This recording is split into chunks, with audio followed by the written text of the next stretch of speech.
Bismillahirrahmanirrahim. Əziz müsəlmanlar, Quranda bir ayə var, insanı özü ilə üzbəüz qoyur. Yəni, ey insan, özünə bax. Və bu ayə Zəriyat surəsinin 21-ci ayəsidir. Allah buyurur ki, və fi ənfusikum əfələ tubsirun, sizin özünüzdə dəlillər vardır. Məgər görmürsünüz?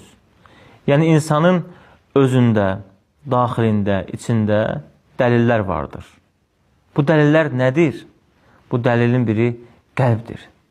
Səndən icazə almadan işləyən möcüzəvi orqandır. Qəlbin gündə təxminən 100.000 dəfə döyünür. Sən ona indi döyün demirsən, indi dayan da demirsən. Bir anlıq dayansa, topladığın bütün güc, yığdığın bütün mal, dövlət səni xilas edə bilməz. Allah buyurur ki, və fi ənfusikum əfələ tubsirun, sizin özünüzdə dəlillər vardır. Məgər görmürsünüzmü? Bu dəlillər nə üçün var? Yəni, Allahın varlığına, Allahın Rəbb olmasına, Allahın tək haqq məbud olmasına bizim özümüzdə dəlillər vardır. Allah bizə ən yaxın olanı misal gətirir. Ən yaxın olan nədir bizə? Özümüz. Allah bizə bu ayədə səmanı misal gətirmir. Ulduzları, günəşi, ayı misal gətirmir. Təbiəti misal gətirmir. Çayları, dənizləri, okeanları misal gətirmir. Bizə özümüzü misal gətirir. Ey insan, özünə bax.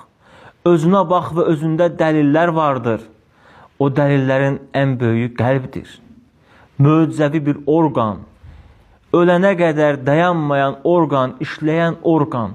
Allah buyurur ki, ey insan, bir özünə bax, yəni bir qəlbinə bax. Gör Allah o qəlbə necə nizam qoyub. Gün ərzində 100.000 dəfə döyünür. Və sonra nəfəsinə bax. Hər gün 20.000-dən çox nəfəs alırsan. Sən yuxuda olanda da, huşunu itirəndə də, hətta koma vəziyyətində olanda da nəfəs davam edir. Nəfəs dayanmır. Bu nəfəsi idarə edən kimdir? Allah. Təsəvvür et, hər halınla nəfəs alırsan. O nəfəsin dayansa, artıq sən həlak olarsan.